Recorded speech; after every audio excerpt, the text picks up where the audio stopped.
It's Brooks Gavina from the Advocates. I mean, 2 games in, we've seen just your skill on the outside edge. I mean, how comfortable do you feel after 2 games here? And take us a little bit through kind of getting familiar with this defense. Um, I mean, so far just being in this defense, I've learned that there's a lot of ways to really, be active and really help this defense. For me, in my position, um, going from working with Coach Luxcher and Coach O and just the defensive line coaches, I've learned to really be able to use my length and my speed and just rush it from the outside. And how Coach Bo really utilizes us as a defensive line, it really allows us to be able to rush out the edge and really make plays with the defense that he has put in place.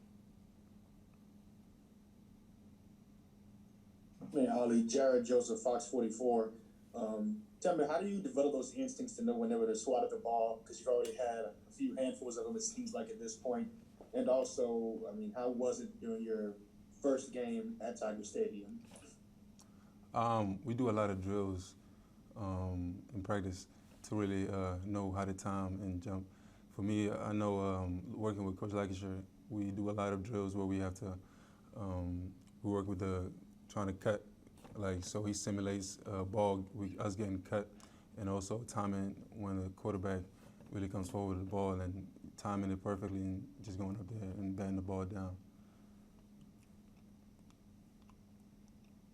Hey Ali, it's Glenn West with LSU SI. I was just kind of curious. You guys get Glenn Logan back this weekend. It's another big piece for you guys. I mean, just what kind of an impact do you think he can have on not only this game but just moving forward? And has there been anything that you've learned from him at all? With him being kind of a senior on this roster. I mean, it's a big deal us getting him back this week because he's a key piece to this D line. He's one of the vocal guys and he's one of our leaders. So it's great to have him back because he's going to give us a lot of energy and he's going to bring a lot of motivation to the guys because we all look up to him and then we all look up to him as a leader and he basically pushes us all to be better players. So he's one of our leaders for the defensive line. So it's good to have him back this week going forward. Hey, Ali, Jared Rose of TigerDetails.com. Coming into this program, what did your goals and expectations for yourself look like, and how has that compared to the way it's gone so far to get the start right off the bat in game one and have the success you've had already? Coming in here, when I got here, I didn't expect to be a starter, but coming in here, I had the mindset to just work. And I know it wasn't going to be given to me, so I had to work to earn the position. But I had goals of becoming my best self and becoming a better player and becoming one of the top defensive linemen in the country. Which I'm still working towards. So I say just day by day, I'm gonna just keep working and just take the coaching and just learn everything from these coaches and be better as a player, as a teammate. Hey, Amos Morale with WWL Radio in New Orleans. You kind of touched on this, but did it surprise you all that you were able to get off to such a fast start? I know you mentioned working for it and the drills, but did it surprise you that all that transferred so quickly? It didn't surprise me because I know what I bring to the table, and I know what I bring to the defensive line, and that kind of all was put into perspective. The time that I spent here since the spring. Coming in, no, I didn't expect it because there was a lot of guys ahead of me, and I knew I had to, look up. I had to look up to a lot of guys and see, how things work. In order for me to, earn the position that I'm in right now. But over time, it kind of clicked on me. It kind of clicked on me as a possibility that this is possible for me to become a starter. So I kept it in the back of my head and just kept on working and just learning from the coaches and just taking everything they had to tell me and just putting it all out there on the field. Hey, Ali, this is Josh Sidley with Louisiana Ground Football. I was wondering, what has been your biggest transition from game 1 to game 2, and how has your confidence grown in the locker room? I'd say just being comfortable with knowing the game tempos and game speed and just realizing how to plan each play and each down with the play calls and just being able to execute the plays and just everything that's out there. So, but I say every game, I can only get better and better. I'm not so much focused on personal stats or anything like that. I'm just really just out there having fun and just if a game happens for me to make as many plays as possible, that's what I'm gonna go out there and do. But I mean, I'm not really focused on just going out there and just doing focusing on my personal stats. So I'm just out there just having fun. But basically just going out there and realizing what I can do for my team and for this defense. Hey, it's Brooks again from the Advocates. I mean, it seems like in your first 2 games, you got to see all kinds of offenses, air raid, and then kind of bounce post out. With Missouri, looking at them a bit, their option run, all sorts of things they do. What, as you on the edge, what are you looking for against Missouri? What kind of things that you're being asked to do, and how do you face such a unique offense like this Saturday? We know I'm going to be in a lot of lining up on the tight end a lot, and I haven't really I've watched just a little bit of film, but I haven't really broken down exactly how their offense is going to come out. But we know that it's going to be a little similar to Vanderbilt, but a lot more. They're going to have a lot more stuff that they're going to bring out that's different from them too. But we know it's going to be a little similar. So starting today, we're going to break down the film and really plan our game plan, moving forward and how we're going to attack their offense. Brody Miller with The Athletic. I mean, it seems like such a big part of your journey has always kind of been that you have so much upside. It was just kind of polishing and whatnot. And I mean, even in junior college, you even put up some of the numbers you're doing right now in the SEC. So what do you think it was in the past 9 months that just kind of clicked for you to kind of put it all together?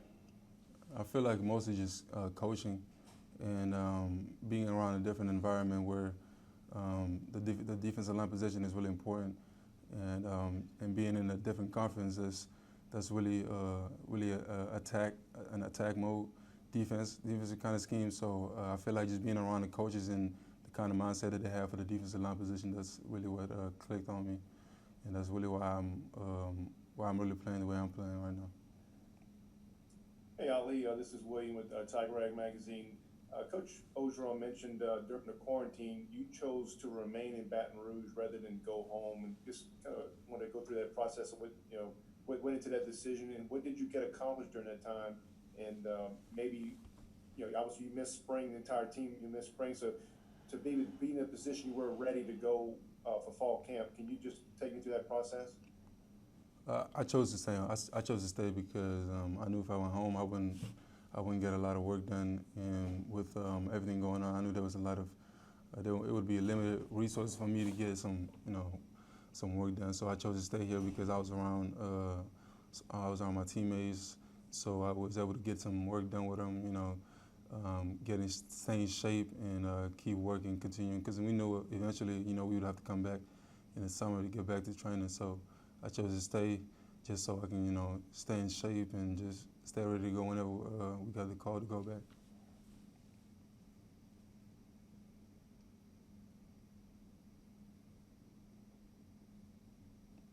Hey, Ali, Paul Warren from CST.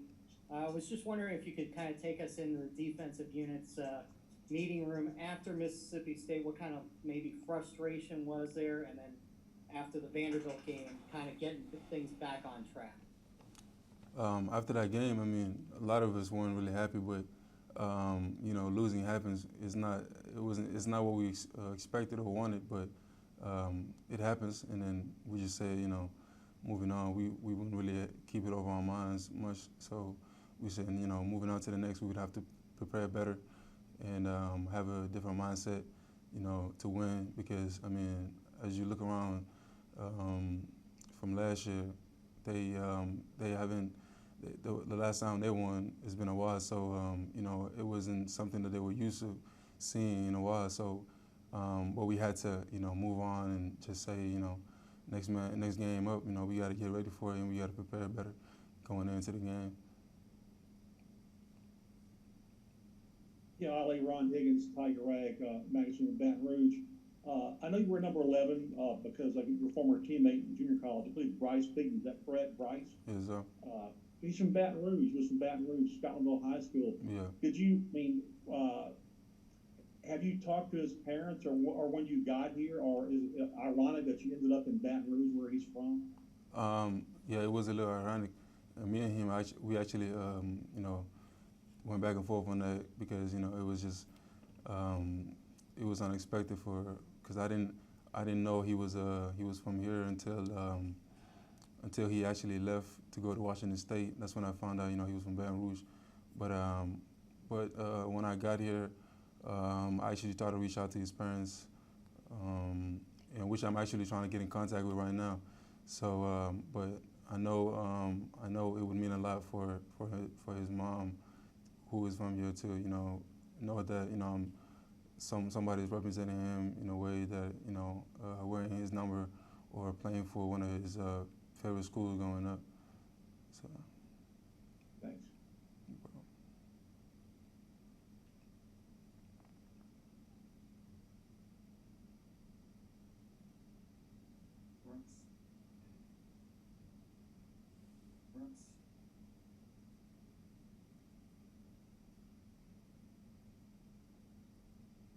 Yeah, Ali, just kind of following up on that. So, I mean, how important was that, you know, friendship to you? And you know, I saw some video talking about that, and just how important was that friendship to you?